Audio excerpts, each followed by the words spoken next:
Hi students, good morning and welcome back. So, in the previous class, we were discussing about the male reproductive structure, that is androecium, and here the members of these androecium are called as stamens. So, we are discussing about this stamen, microsporangium and pollen grains. Okay. So, yesterday we discussed about the structure of this stamen. So, stamen primarily consists of two parts. One is anther, okay, which is bilobed, and another one, that is the slender stalk, that is called as a filament, okay. And even we studied the cross section of that anther, and we come to know that it is bilobed, having two lobes, and it is having two theca in each lobe. Okay, so that is why it is called as a dithecus. And this anther is having a four-sided structure, so that is why it is called as a tetragonal. And this anther is having this microsporangium in each corner of this tetragonal anther, that is two in each lobe. So there are four microsporangium. Okay, so that is what we discussed yesterday. Today let us further discuss more things about these aspects. And simply yesterday we come to know that there are microsporangia in the anther situated or placed in the corner, each corner, okay, and two microsporangium in each lobe, okay. So further today we will discuss more about the structure of this microsporangium, okay, exactly how this microsporangium is, what are the different parts, how it is made up of, and all that. Okay, it is very much important because these microsporangia further they develop into pollen sacs, and wherein the thousands of pollen grains are released. Okay, so that is why it is very much essential to know the structure of this microsporangium. Okay, so this microsporangium, it is circular in spherical in shape. Okay, this microsporangium, it is spherical in shape. Okay, and it is made up of four layers.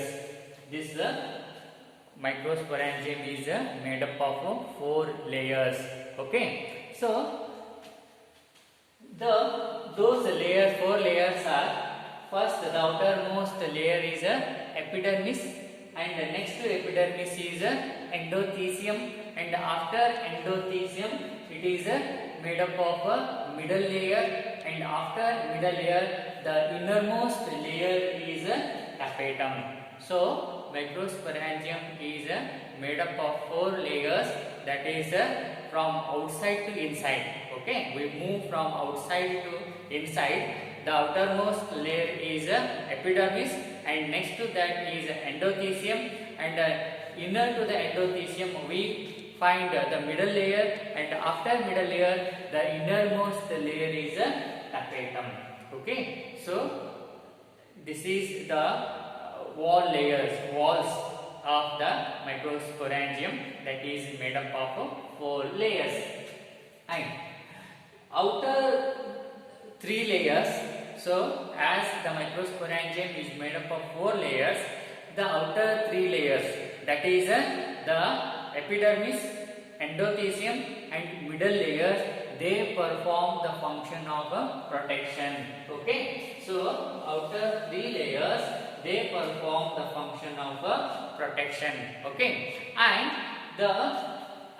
these outer three layers which perform the function of protection, they also help in dehiscence of the anther. Okay, so these three layers, they apart from this giving protection, they also help in dehiscence. Yesterday only I told the meaning of dehiscence, that is splitting or bursting out of a pod or a wound. Okay, so that the content, its contents are released. ಯಾವುದೇ ಒಂದು ಪಾಡ್ ಅಂದ್ರೆ ಏನಂತ ಹೇಳ್ತೀರಿ ಕನ್ನಡದೊಳಗ, ಈಗ for example this groundnut pod. Okay, ಅದು ಒಡೆದಾಗ ಏನಾಗ್ತದೆ, ಕಾಳು ನಮಗೆ ಇಲ್ಲಿ ಹೊರಗೆ ಬರ್ತದೆ. So that is the dehiscence. So these three layers, they help in the dehiscence of the anther and release of the pollen grains. So pollen grains are formed inside this microsporangium, which further develops, matures into pollen sac, and when they mature, these three outermost layers, they help in dehiscence, okay, of this anther, okay, and thereby help in releasing the pollen grains. Okay, and the innermost layer, that is tapetum. So the innermost layer, that is the tapetum, it nourishes it.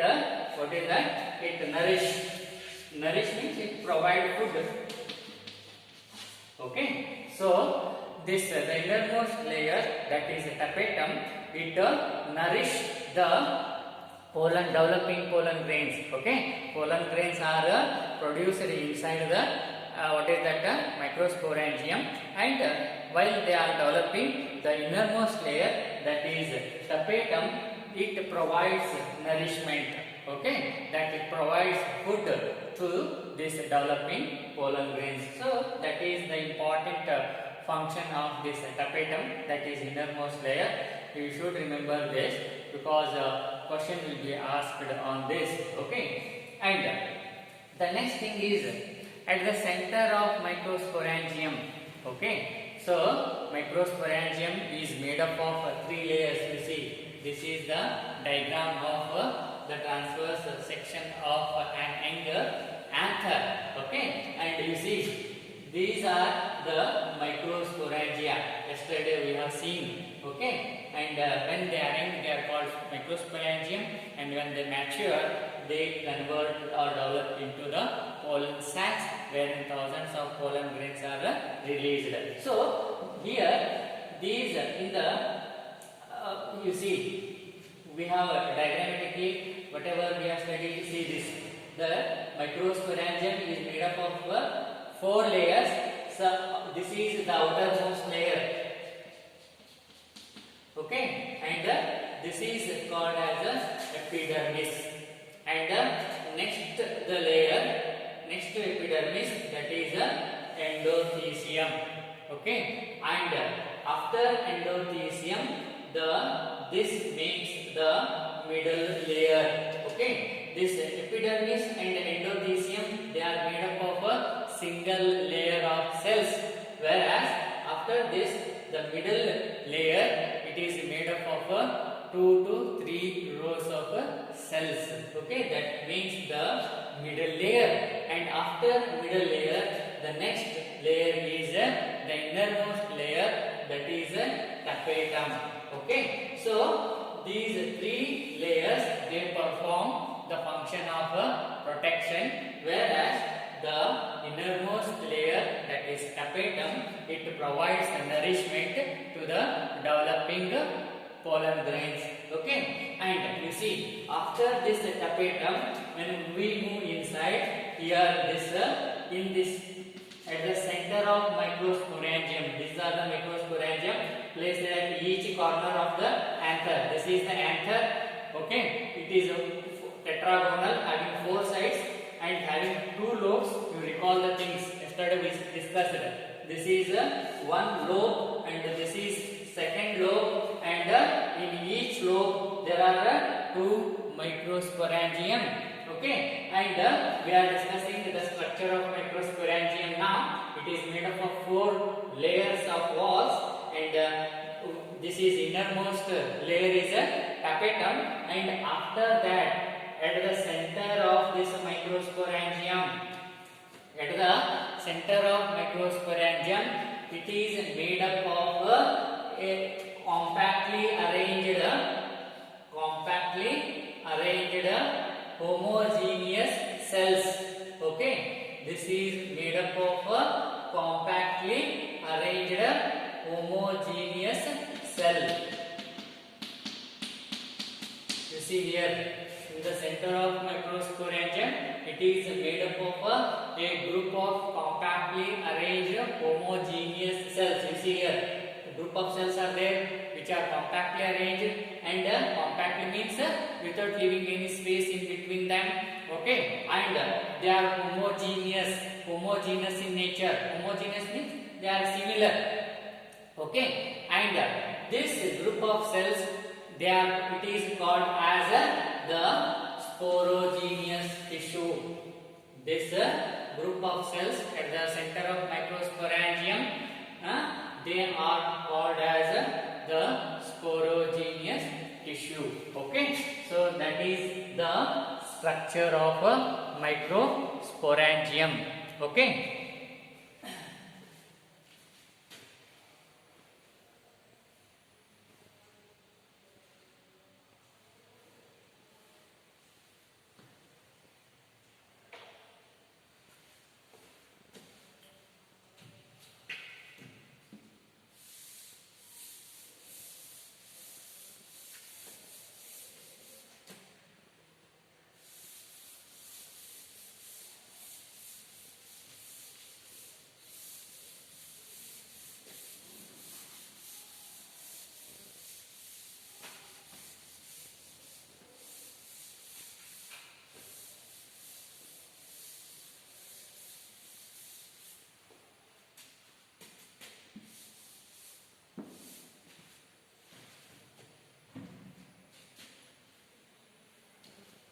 Okay, so next we will discuss about the microsporogenesis.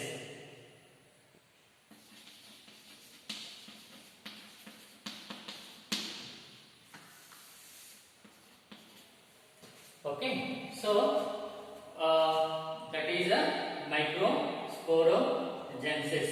Okay, you see. Just now we studied that this at the center of this microsporangia, a group of compactly arranged homogeneous cells are present, and they are called as a sporogenous tissue. Okay, so each cell of this sporogenous tissue,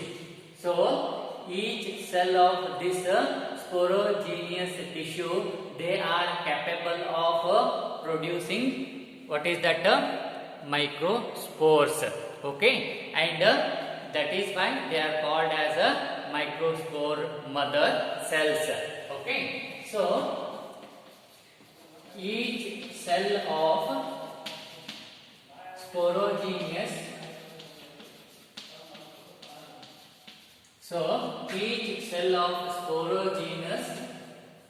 tissue is capable of producing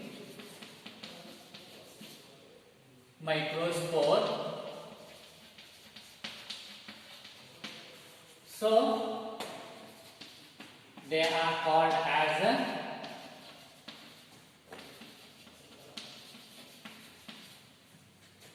microspore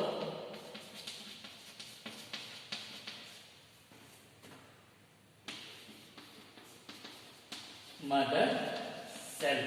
Okay, in short we write as a MMC. Okay, so the each cell of the sporogenous tissue which are present at the center of the microsporangium are capable of producing microspore, and that is why they are called as a microspore mother cell. Okay, so we conclude here, and in the next class we see how the microspores will produce from this microspore mother cell. Okay, thank you.